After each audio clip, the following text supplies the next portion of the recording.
Salut à toi. Alors j'espère... Je pense que le vent est assez fort. Je mets ma capuche. Hop, ça y est, je suis sous la capuche. Je devrais être un peu plus protégé. Il est un peu moins de 6 heures. Donc là tu m'écouteras dans un peu moins d'1 heure. Et je me promène dans mon quartier. Et ce matin j'avais envie de te partager deux idées. Peut-être la première qui m'a été offerte par une de mes clientes avec qui j'échange toujours. Et la seconde, une idée qui vient du roman. Et je te parlerai un petit peu du roman juste après. La première idée, c'est la persévérance. Et la phrase qui vient, c'est ne rien lâcher. Et elle va rejoindre la seconde idée en fait. La première idée, c'est... je sais pas si tu te rends compte, mais de comment la vie est précieuse. Et je sais que en fonction de ce que tu vis, tu te rends compte déjà, et t'es peut-être pas là dans ce cas-là, ou tu t'en rends pas encore complètement compte, mais il faut savoir que là, le jour va se lever. Et en fait, c'est encore une nouvelle opportunité de créer autre chose. Donc ça veut dire que tant que tu vis, tant que tu respires, tu as moyen de tout changer. Même si aujourd'hui peut-être que ça va pas très bien dans ton couple, peut-être que ça va pas très bien avec tes enfants, peut-être que ça ne va pas très bien dans ton taf, peut-être que ça ne va pas très bien avec ta famille, peut-être qu'avec toi-même ça ne va pas très bien, mais tout ça, tu peux le changer. Il faut juste se rendre compte de ça en fait. Plusieurs fois par le passé, j'ai failli capituler, et là, c'est en fait, si j'avais une phrase à m'envoyer dans le mois du passé, c'est ne lâche rien. En fait, je crois que j'ai déjà, en fait, je sais pas si j'étais déjà là il y a 20 ans.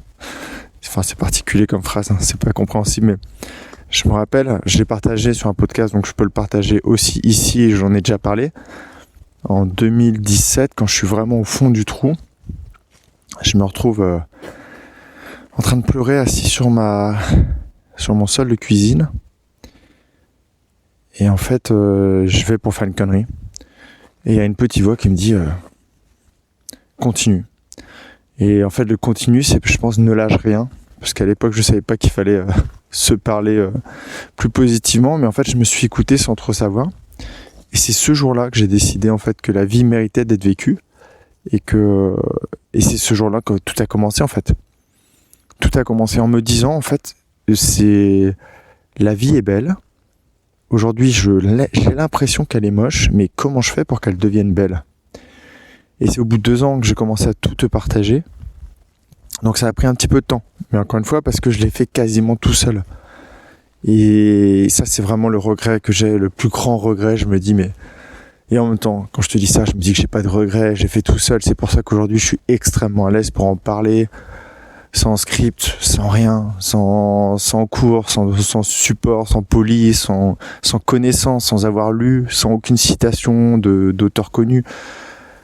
Parce qu'en fait, je l'ai expérimenté, je l'ai vécu. C'est comme si j'essayais de t'expliquer comment nager si j'étais jamais rentré dans un bassin. Et moi, je suis rentré dans le bassin, en fait. J'ai nagé, j'ai coulé, j'ai flotté, j'ai recoulé, j'ai coulé très très profondément. À un moment, je me suis même mis une pierre au pied pour plus pouvoir remonter. Donc, je peux t'en parler hyper facilement. J'espère que le vent est pas gênant. Donc, ne lâche rien. La vie peut être magnifique. Et c'est pas un truc pipeau, machin, c'est j'ai connu le méga extra burk. Je connais aujourd'hui le miam, le méga miam, peut-être pas encore le extra méga miam, qui ne saurait tarder, mais en fait la vie elle est juste incroyable.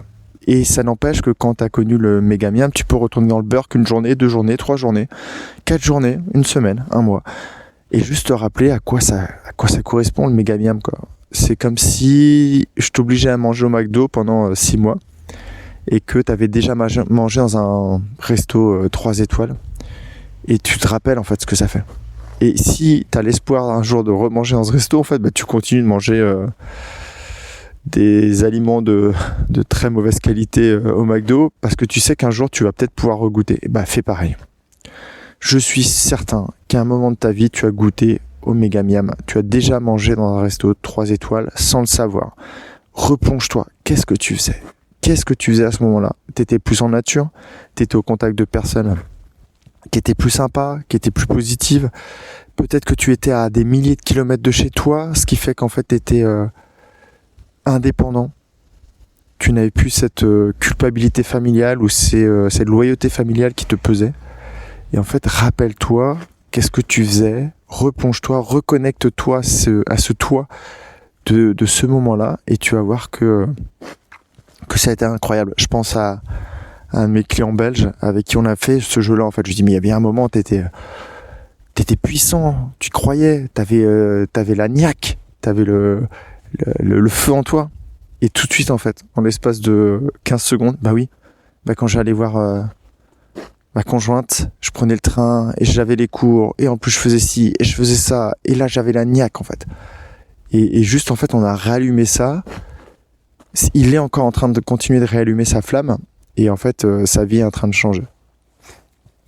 Ça c'était la première idée, ne lâche rien, continue. Je peux t'assurer qu'il y a des restos 3 étoiles. Je suis sûr que peut-être que tu n'es pas rentré, mais t'es juste passé devant le resto sans le voir. Ça existe. Et c'est pas accessible qu'à une large minorité d'entre nous, c'est accessible à tout le monde. Et t'as pas besoin de milliards d'euros pour vivre ça. C'est juste qu'il faut que tu te dises ce matin, j'ai une opportunité de changer les choses. Ça fait peur, le changement, on est complètement d'accord. Mais c'est ce qui va te permettre de vivre encore mieux et d'accepter cette incertitude, cet inconfort de temps en temps et de profiter du confort, de la certitude de temps en temps à d'autres périodes. La deuxième idée, je veux prendre du roman et c'est une idée qu'il faut vraiment se rappeler, c'est que la vie est précieuse. Ça, c'était la première idée et la vie est finie. La vie est finie. C'est-à-dire que là, tu vois, il est un peu moins de 6 heures, je me balade avec Choco qui m'attend, qui me dit « Bon Sylvain, on bouge un peu là ?» Allez, on bouge Choco. Donc tu vois, il est 6 heures, je ne sais pas, un météorite peut me tomber dessus dans 1 heure, dans 2 heures, dans 3 heures. Donc ça veut dire que si dans 3 heures je perds la vie, il me reste encore 3 heures pour savourer tout ce que j'ai à faire. Est-ce que je vais aller réveiller ma petite fille vers 7 heures, lui faire un bisou? Est-ce que j'ai envie de la gronder si jamais sa chambre n'est pas rangée? Est-ce que j'ai envie... je vais retrouver ma conjointe. Est-ce que j'ai envie d'être désagréable avec elle, même s'il y a des comportements qui ne me plaisent pas ou qui pourraient ne pas me plaire? Rappelle-toi, pas tous les jours, peut-être pas tous les matins, mais rappelle-toi que la vie elle est finie. Donc la question c'est si jamais, là dans 3 heures, il t'arrivait un truc, est-ce que tu as vraiment envie de les passer sur Facebook ou Instagram? Mais vraiment, la vie, elle est trop belle. Et c'est une idée que je développe en fait dans le roman. Si tu as lu le roman ou tu vas le lire, en fait, il y a des journées, il y a des rencontres, une discussion en tête à tête entre 2 personnes, entre Vincent qui est très malheureux et une personne qu'il rencontre au bonnet rouge. Et en fait, il parle de plein de symboles, plein de choses, et à un moment, il parle de la vie. Et le sage lui propose à Vincent de dire, ok, imagine, il y a une avalanche, et tu te retrouves enseveli, ou enneigé, je sais pas comment on dit, sous des tonnes de neige, et c'est demain. Aujourd'hui, qu'est-ce que tu fais? Est-ce que tu rentres pour t'embrouiller avec Déborah? Est-ce que tu rentres pour regarder des émissions insipides à la télévision? Ou est-ce que tu profites de la vie une dernière fois? Est-ce que tu te balades toute la nuit sous un ciel étoilé? Est-ce que tu te réveilles un peu plus tôt pour profiter du bruit du chant de la nature qui se réveille? C'est vraiment ça l'idée. Donc je vais pas rester beaucoup plus longtemps parce que la vie elle est précieuse. Et encore merci pour le temps que tu m'accordes. Encore merci si tu as décidé de t'offrir ce roman. J'ai des retours incroyables. À chaque retour, je me dis non mais elle dit ça parce qu'elle m'apprécie, mais j'ai des inconnus qui m'apprécient, qui me connaissent pas et qui m'apprécient à travers le roman. Donc je pense franchement qu'il est pas mal. Et il y a même des gens qui commencent à dire mais appelle une maison d'édition quand même parce que ça vaudrait le coup qu'on le trouve plus facilement.